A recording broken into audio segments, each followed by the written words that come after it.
Hello, guys. Psych here. I want to talk about this before Pride Month, of course, ended. And of course, I will get along with my other videos, after this. And so I am also making this because there were a couple things that I actually did forget to state from the previous time that I made this video. So I may decide to make a part two.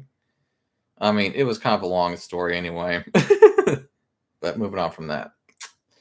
So I would say what really also kind of got the ball rolling on kind of getting over the toxic masculinity, I would say, is, you know, after growing up with people that were kind of like that, because I mean, not all the guys I knew growing up were like that, of course, but, being in a small town and everything, and, being around the rednecks and blah, blah. I used to grow up with plenty of redneck friends. I still have a few, of course, but just saying.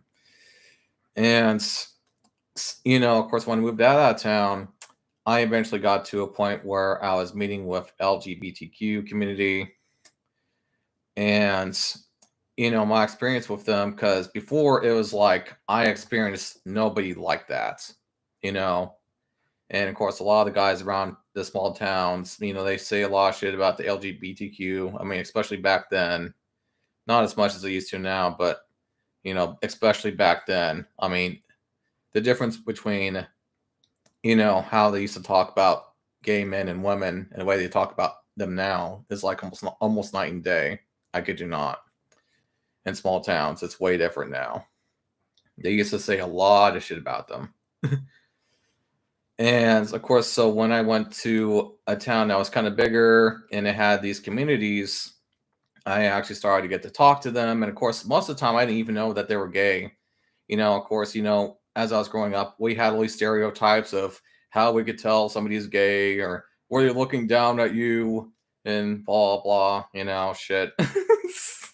That seriously is what I and me and the other guys used to think about them.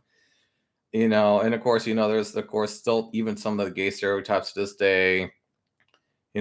If they're very feminine and blah blah blah, and we always criticize the feminine ones, of course. I mean, especially the feminine ones. One second.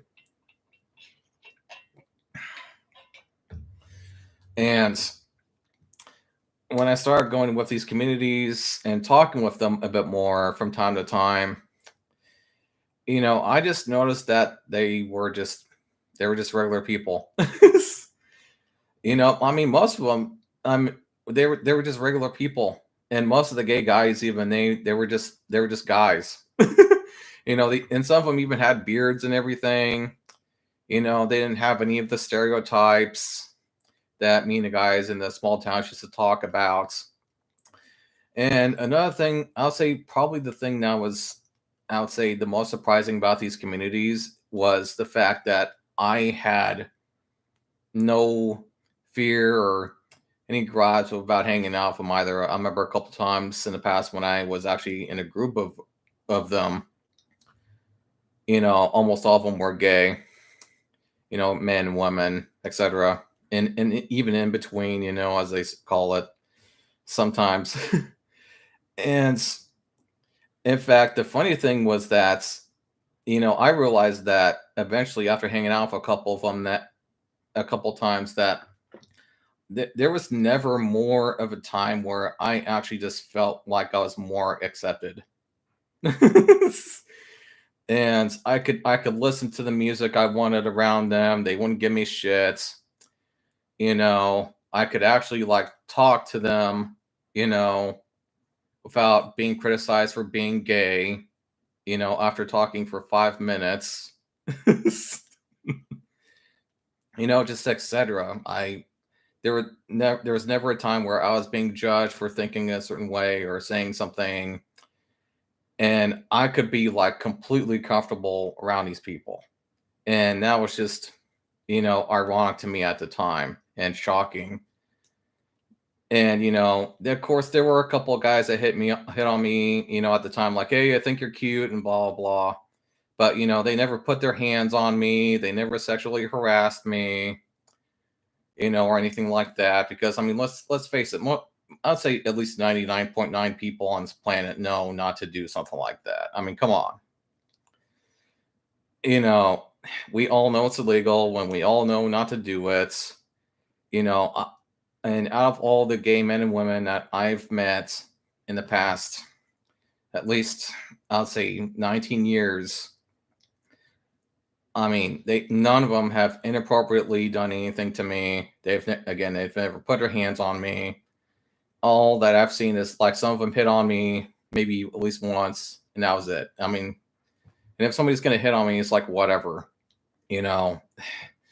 I've I've known some guys in the past. If even if a guy like hit on them, said they're like cute or something, they get like all worked up. It's like holy shit, are they like gonna rape me or something? And it's like no, they aren't gonna rape you. I mean, they just get so worked up when they are around gay people. Sometimes they just have no way of knowing how to react. And of course, all I have to say to that is just act like a fucking human being. But moving on from that, I'll say that was pretty much the start of it. And over the years, I just thought, you know what, this whole gay pride thing, and of course, learning more about the community and why they have the flag and everything and the rainbow. It's like over time, I've learned, just accept the fact that this is just humanity, that this is just the human race, that there are people that, some of them like the same sex, some of them, and some of them like are bi, and some of them like they almost like seem to like everything. It seems like they like trans, they like men, they like women, etc. And that's just the human race. And and of course it's okay to be proud about it too, but I think it's more important to just simply accept the fact that there's people like this. You know what I mean?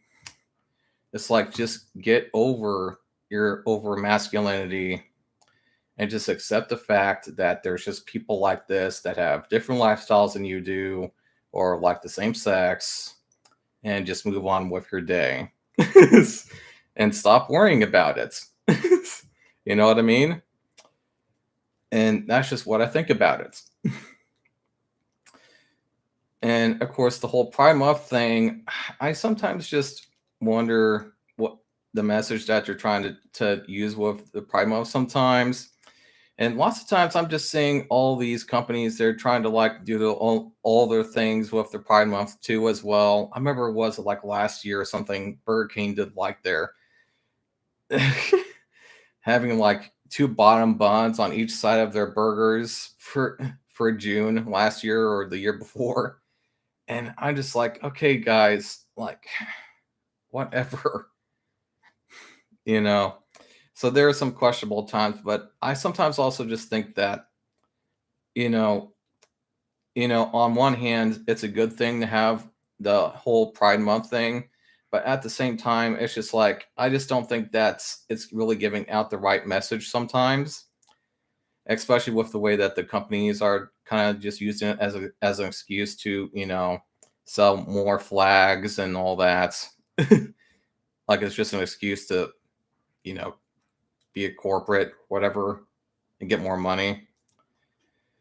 But I guess I would say it's better to be proud about it than not be proud about it. But I say it's more important to just accept the fact that there's people like this in the world. And with that being said, I will just stop this video. And if you guys want to talk about it, just go ahead. And I'll see you guys in the next video. Bye.